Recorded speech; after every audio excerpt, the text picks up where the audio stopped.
Donc aujourd'hui je vous parle contouring. Donc en France on n'est pas super fan du contouring, ce que je peux comprendre, surtout celles qui ont l'habitude de regarder des blogs ou des youtubeuses américaines. C'est vrai que vu la tonne de fond de teint qu'elles se mettent sur la face et le méga contouring de dingo qu'elles font, on peut être un petit peu traumatisé et du coup devenir un peu anti-contouring, ça je vous l'accorde.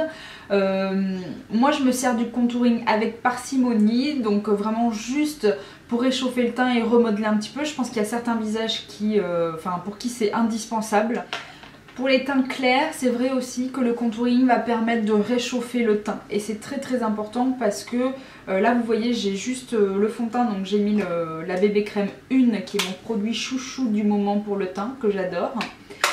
Et c'est vrai que le problème, on le voit bien avec la lumière, ça m'efface un peu le visage, enfin ça fait un peu le visage plat. Voilà. Le contouring va me permettre de redessiner un petit peu les volumes, et du coup quand je vais mettre mon blush et ma touche lumière, forcément ce sera beaucoup plus joli, beaucoup plus harmonieux. Donc je vous montre comment faire un contouring naturel à la française. Donc pour ça il y a plusieurs outils, donc notamment les pinceaux. On va dire que c'est, moi j'utilise en général ces trois pinceaux suivant l'effet souhaité. Donc on a les pinceaux plutôt petits avec un peu en pointe comme ça, qui va permettre vraiment de travailler la pointe pour faire quelque chose de beaucoup plus précis. Donc avec ça on va avoir un contouring quand même hyper marqué, hein, on va pas pouvoir faire quelque chose de très fondu. Donc ça c'est vraiment si vous voulez accentuer sur une zone, ou si vous avez envie de faire un contouring très important, vous allez plutôt travailler avec ce type de pinceau. Ensuite un peu dans le même genre, donc celui-ci il est normalement spécialisé hein, justement pour le contouring, puisqu'il a une forme un petit peu biseautée comme ça. Vraiment épouser le dessous de la pommette et voilà ici. Donc celui-là je l'aime beaucoup. Comparé à ces poils-là sont un petit peu plus durs. Donc du coup ça va être beaucoup plus marqué. Alors que ceux-ci c'est des poils de chèvre je pense, et ils sont beaucoup plus souples. Et du coup on va avoir quelque chose de beaucoup plus naturel et beaucoup plus fondu. Donc ça c'est vrai que c'est assez sympa si vous voulez un effet très soft. Et ensuite un pinceau que j'adore, mais je suis en train de me dire qu'il est probablement en édition limitée je pense. Donc celui-ci il est très large et en fait il part en pointe. Donc ça c'est très sympa aussi parce qu'on peut être très précise en travaillant la pointe et on peut venir dégrader un petit peu avec l'ensemble du pinceau. Donc très sympa. Au niveau des produits, donc moi j'aime bien utiliser la poudre bronzante SLA.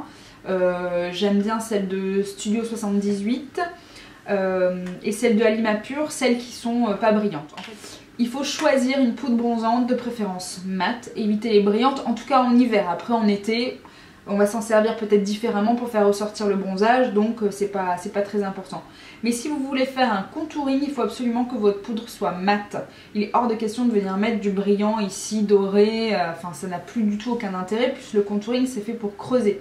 Si vous mettez du brillant, vous faites ressortir la zone, donc c'est complètement inutile. Si vous êtes fan du contouring un peu plus intense, il existe évidemment des tons, donc ça c'est des poudres MAC. Elle est complètement détruite, hein, j'ai fait tomber ma palette entière. Voilà, je suis un peu dégoûtée. Donc ça c'est un fard MAC, donc c'est des tons beaucoup plus foncés. Donc ça moi je m'en sers vraiment uniquement pour un maquillage photo quoi, hein. Je m'en sers jamais dans la vraie vie, c'est impossible. Donc je vous montre un petit peu comment travailler votre poudre bronzante. Donc petite astuce mémotechnique, donc le but c'est vraiment de faire un 3 sur les contours ici, donc comme ça vous êtes sûr de ne pas vous louper. Le but du contouring c'est vraiment de creuser certaines zones et de venir en fait faire une correction. Donc c'est à dire que c'est à vous de voir suivant votre visage là où vous allez accentuer ou pas le contouring. Donc si vous avez un front assez important, vous allez forcément insister un petit peu plus sur les contours avec votre poudre bronzante pour venir un petit peu rétrécir votre front. Donc pareil sous la pommette, donc si vous avez une pommette très importante, vraiment une joue assez pleine, vous allez vraiment venir creuser un petit peu plus intensément ici. Attention quand même de ne pas aller trop loin parce que si vous allez ici ça va vous faire une tache. Donc vraiment moi en général hein, je prends le coin de l'œil, voilà je fais une petite parallèle, je sais à peu près que je ne vais pas dépasser cette ligne. Donc c'est plus intense ici et je pars léger pour avoir un petit effet dégradé. Si vous avez les pommettes qui sont pas du tout marquées, c'est aussi un moyen de venir creuser et de faire ressortir cette pommette. Et ensuite sous la mâchoire, pareil si vous avez un petit double menton, ici vous allez venir travailler vraiment en dessous. Si vous avez un menton un peu pointu, un peu marqué, pareil, vous allez venir travailler cette zone pour un petit peu rééquilibrer votre visage. Donc c'est vraiment à vous d'étudier quels sont vos défauts entre guillemets, ce que vous voulez corriger pour travailler un petit peu plus intensément votre poudre bronzante sur ces zones-là. Je vais vous montrer ça en live. Voilà, racine des cheveux. Donc voilà, ici c'est vraiment sous la pommette et je remonte vers la tempe, donc vers la racine des cheveux. Vous pouvez pour dégrader un petit peu descendre. Parce que moi j'ai quand même ici l'os qui ressort, donc je descends quand même légèrement là. Si c'est pas le cas, si votre visage part plus fin ici, surtout ne mettez pas du foncé là. Hein. Tout ce qui est clair donne du volume, ressort, et tout ce qui est foncé va venir creuser. Donc à partir de là, voilà, vous faites un petit peu en fonction. Hein.